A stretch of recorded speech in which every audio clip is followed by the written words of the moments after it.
Hello, this is Natisha and welcome to my channel. I am back for round 2 of sharing my favorite pieces from this book, Homecoming by Tia Rose. Again, if you did not watch the video, she lives in Canada and Newfoundland, and I love her writing. I love it. And so I have received a few requests to share some recommendations, and this is the first one I'm doing. I cut the last video from last week short. It was gonna be about 20 minutes. I didn't want a super long video, so I decided to just cut it, and because I got really impassioned. Just watch it if you want to see it. Woo, but I was feeling it. I was feeling it, y'all. I was feeling it. Ain't no shame. It was real, okay? Unscripted. It was just full love. So now to continue, maybe I'll get done with this. Maybe not. We'll see. But I'm on page 108. One day I woke up and decided that I was going to give myself the love that I used to so desperately desire from other people who didn't know how to love. I decided to give myself the love that I spent way too long giving to all the wrong people, and watched as I came back to life, blooming. I know that many of us can relate to that particular poem. When we have a deficit, which usually stems back to childhood, teenage years, we've heard the old adage, looking for love in all the wrong places. It happens. And it sounds so cliche, but it's real.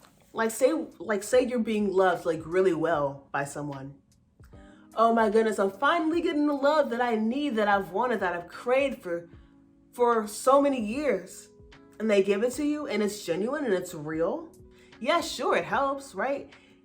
You feel, I'm at ease. Oh my goodness, the hurt inside doesn't hurt as much. But when, like, say they leave your life for some reason, or things just don't work out, how are you feeling after that?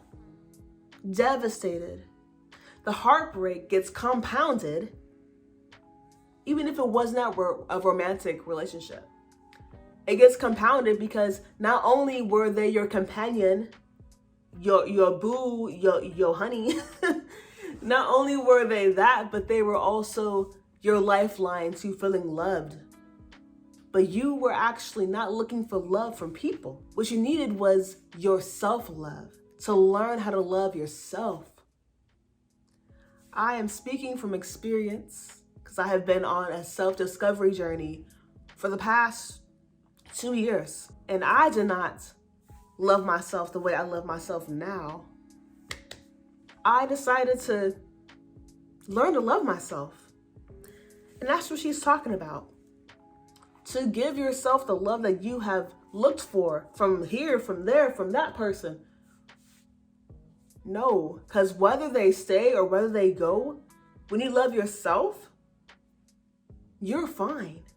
Yes, sure, you may be sad that they're no longer in your life, but you're going to be fine because you love yourself. Your self-love sustains you.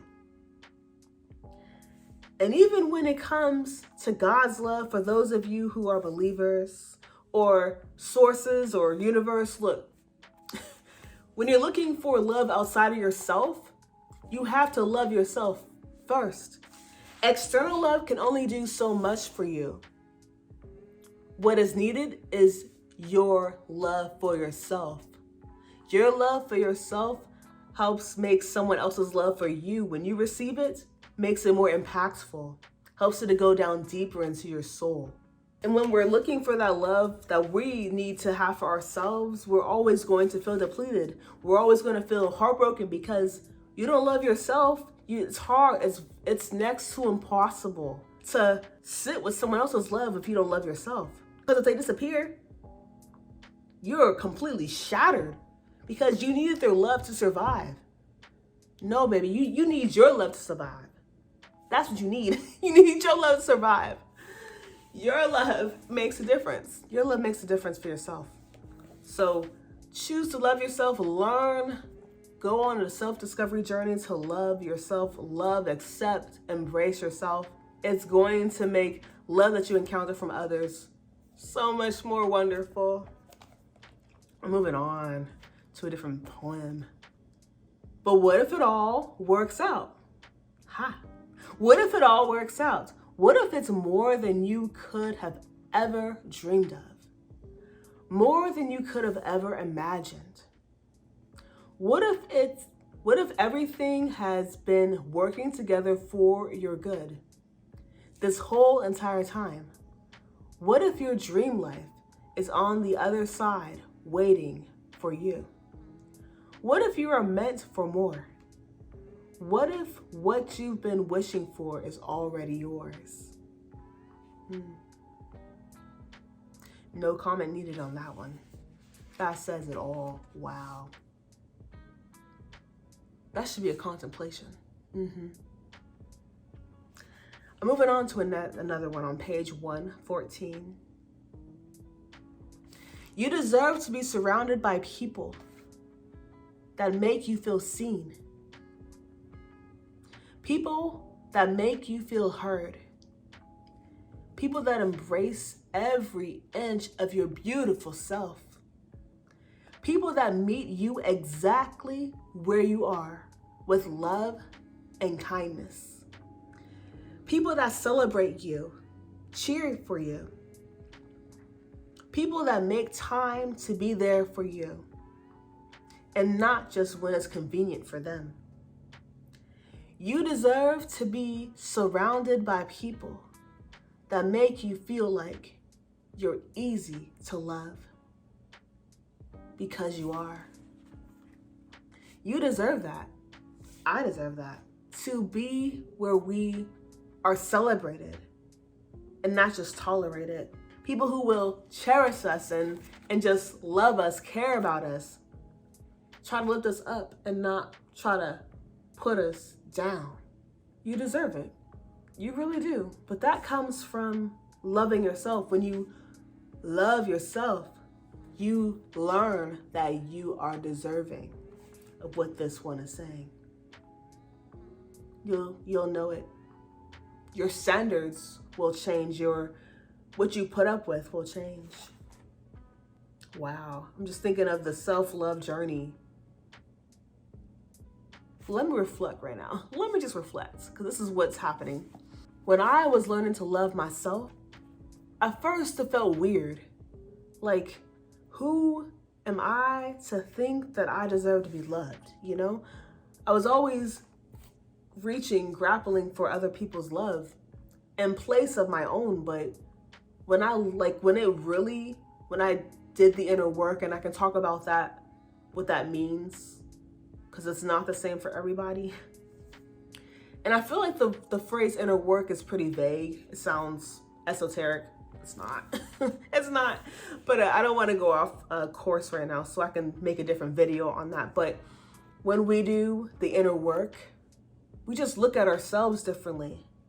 It's like we become a different person and we see ourselves with new eyes, and we're like, I can't believe I put up with this. I can't believe I let this fool treat me like this. He cheating on me, and I'm just here. I deserve better. Like, you know, you get that kind of mentality.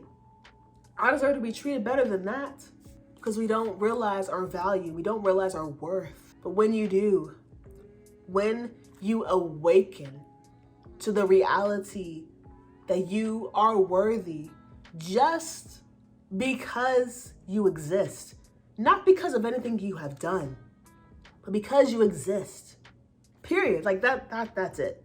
That's the only criteria, is that you are alive. You're worthy. You're worthy of love. You're worthy of good things. You are worthy to be cherished. You're worthy to be accepted. You are worthy of a great, amazing life. You are worthy. And when you realize that you are worthy, your life changes. Some of y'all know what I'm talking about because some of y'all are on this journey right now.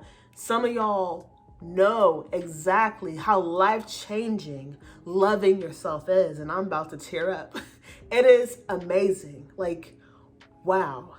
When you grew up for so many years, when you went through life questioning your own worth, questioning almost like, I want to be loved, but I don't deserve it. So there's a give and take, there's a push, there's a receive, a push, receive. I receive it, I want it, I need love, but I don't deserve it. You do that with yourself. I don't deserve to feel loved, even by myself. Then if you believe in a higher power like God, Jesus, or source, universe, you're like, why in the world do you care about me? But why? But why? You question everything. But when you settle within yourself, you really are deserving of love. Oh my God, I'm crying. When you realize it'll change your life. It really will. I hope that you go on a self-discovery journey, a self-love journey, whatever you want to call it. It's all the same thing. Personal growth, self-discovery, self-love, healing. It's pretty much all the same.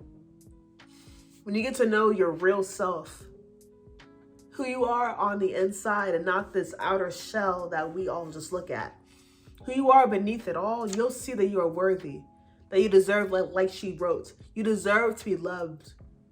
You deserve to be surrounded by people who just appreciate you, essentially. And you are easy to love, who cheer for you. I'm just skimming through again, who treat you with kindness and love, who are there for you, who make you feel seen and heard. You will realize that, like, within yourself, that you deserve that. There will be a shift. And that's what she's talking about. She went through that. She's on this journey too. That's why she's writing about it. It'll change your life. It'll change your life. I don't even know how many I read. But I think I'm gonna stop there. I just want to encourage you to just go within, to learn, to self-love is so important. There are so many people who don't love themselves. So many. They don't think anything of themselves. People can't reach them emotionally. They're shut off, they're closed off because they're trying to protect themselves because they've been hurt so many times. But learning to love yourself, it'll actually help those barriers come down. Because when you care that much about yourself, there'll be a point where how others treat you, it won't really matter. I mean, sure, yeah, it'll hurt, but it won't be devastating because you love yourself unconditionally. That will help sustain you. This is why I love poetry, y'all. Don't sleep on Instapoetry. Don't sleep on it. Don't sleep on it. We can continue this in another video. Again, this is Homecoming by Tia Rose. Tia Rose! Homecoming by the sweet Tia Rose. The very thought-provoking book. Simply written, but deep. Simply written, but deep. Wow. Thank you so much for watching, and we will continue this in my next video.